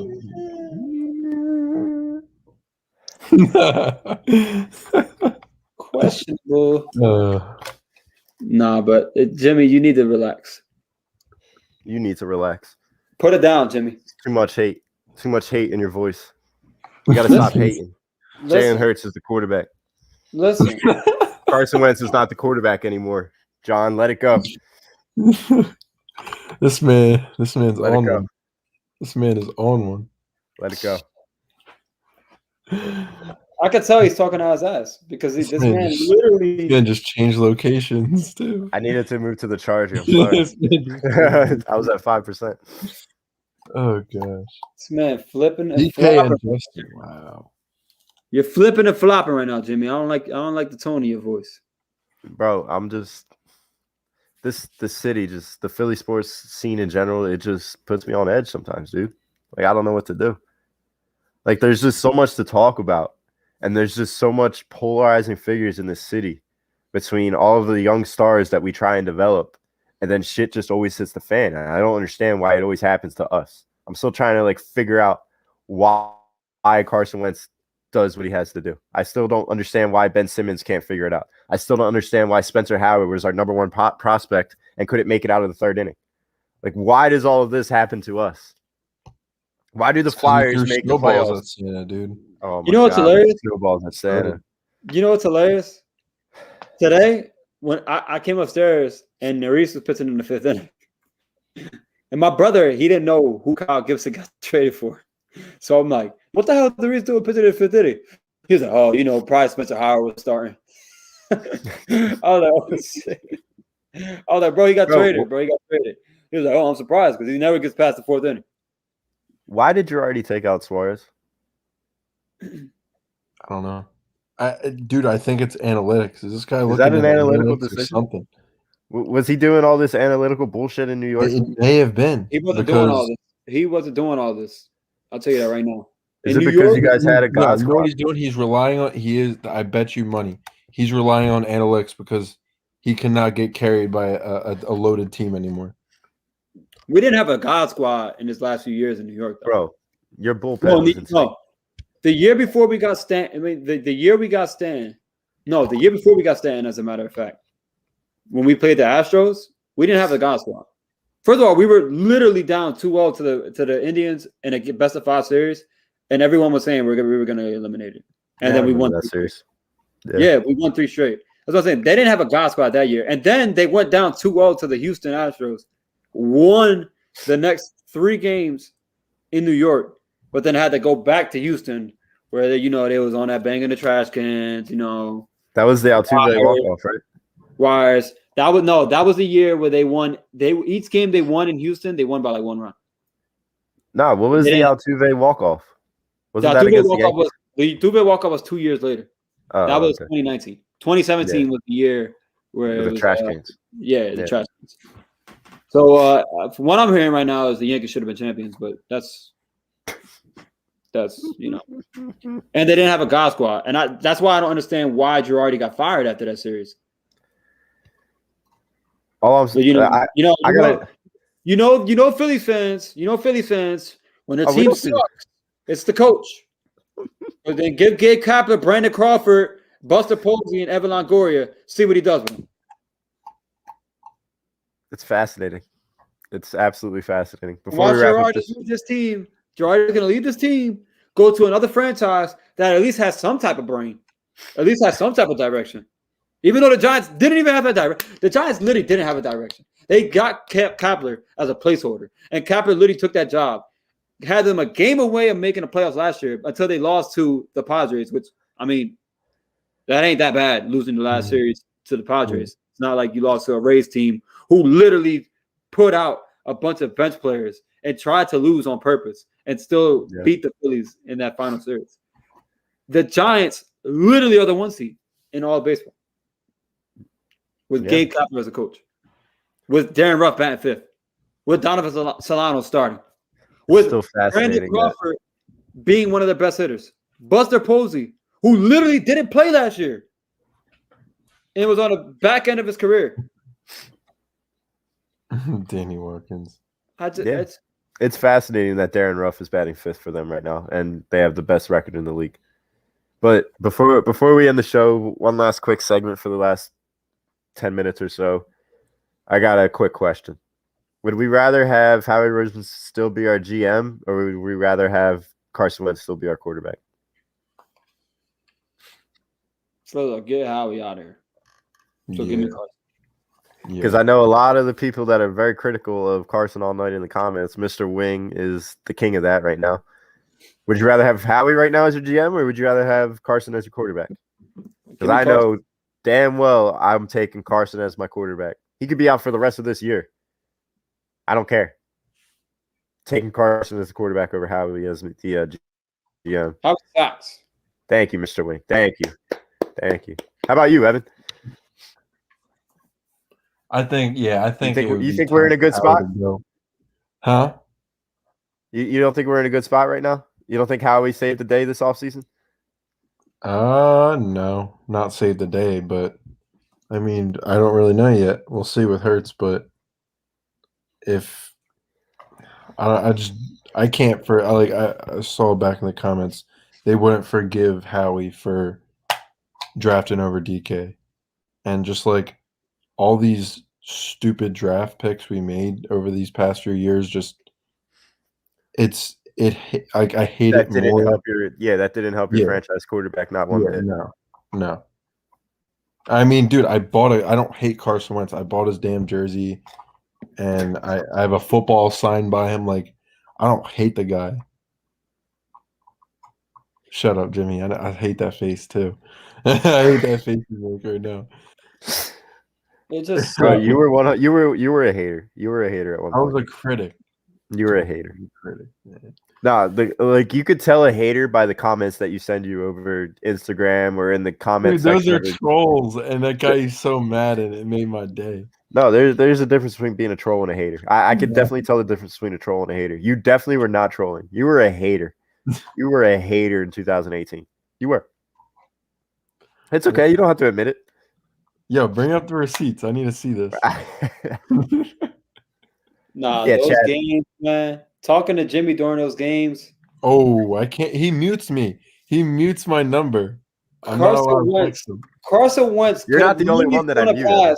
Carson Wentz could have literally thrown a pass to my house, and Jimmy would have said, "Yo, you should have caught that."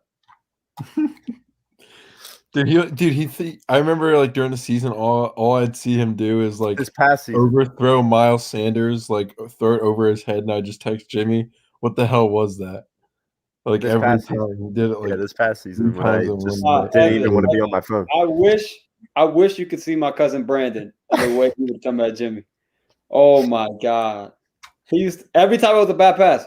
What the hell was that? Oh my God. Get this quarterback off my team. He sucks. Yo, he used to come at Jimmy. And Jimmy Bro, used to be so far. I had to kick Jimmy out the chat. Literally. I had to kick Jimmy out this chat that we were in. They were hating on my boy for no reason. He fixed the mess that he created. I wouldn't even say he fixed it yet, dude. Like, the amount of leeway that this guy gets in this city is just beyond me. How much just excuse you want to talk about excuses? You're not even like giving Howie excuses. You're just letting him go free. Like, I don't understand it. I don't get it one bit. This guy has just that Super Bowl cost us. I don't know what it cost us, but listen, it should be an indictment on Howie Roseman. The fact that a Super Bowl winning coach is already fired. Yeah. It should be an indictment on him. It shouldn't be against Doug. I didn't like Doug as a coach to begin with, but we didn't like Doug as a coach, and we felt as though he should have been fired. But at the same time, Doug did show that if he had talent on the field, he could win some games. Yeah. Yes, it got really bad towards the end. And yet I even wanted him gone. But he was being ballsy with bad players. I mean, it was all cute and shit when you had good players and it worked, but you can't be going on fourth downs and stuff like that with the team you had last year. Yeah. I just think his play calling was abysmal. I think his game plans were abysmal. I think every aspect of X's and O's was just a D- by Doug. Like, he wasn't good at that. Like, he was good at all. Like, he is a good head coach if you have an offensive-minded offensive coordinator calling your plays. Then he's a good coach. He's a great coach if that happens.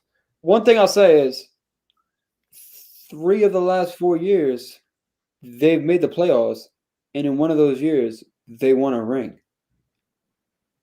How is he already fired? You know what I mean?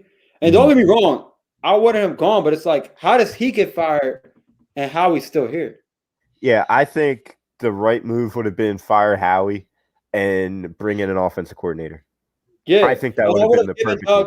And I would have given Doug 1, at most 2 more years with the new regime.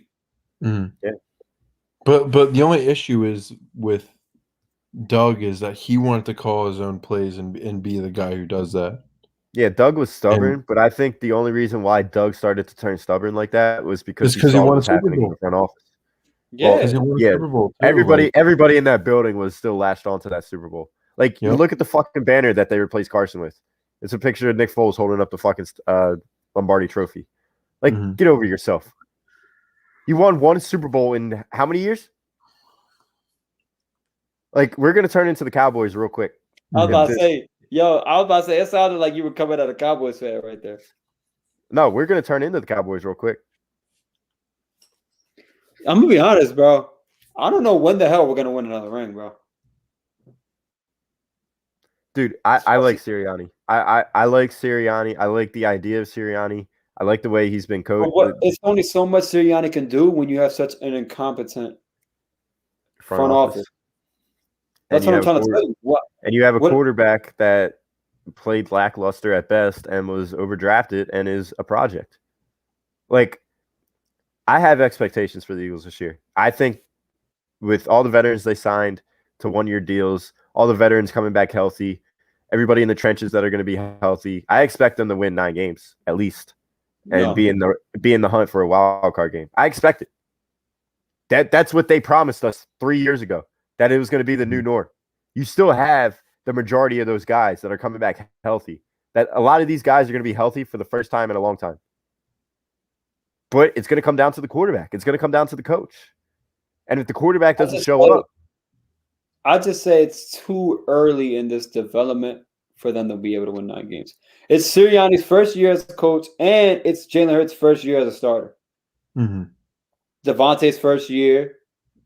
You know what I mean? It's like 3 of the key pieces. Your number 1 receiver, because Devontae now he's going to be your number 1 receiver because Rager's not that good. I'm sorry, he's just not that good. He sucked. Yeah, so your number 1 receiver, your quarterback, and your coach are all in their first years.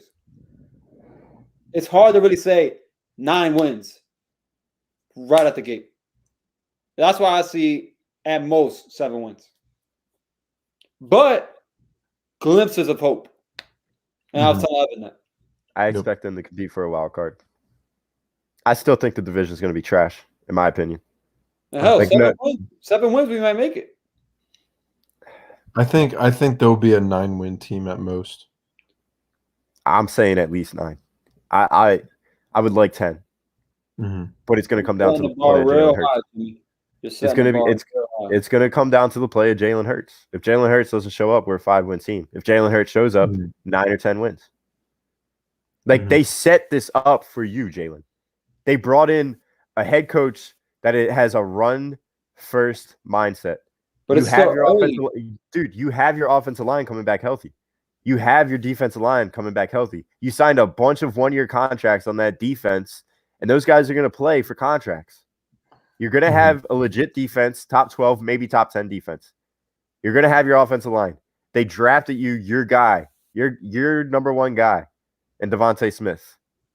You have a running back in Miles Sanders. You have 2 tight ends. Everything is set up for you. I'm surprised Ertz is still here. Nah, he'll be here. I thought all along he was going to stay. But it's going to come down to Jalen and whether he shows up or not. I hope he does. I really do.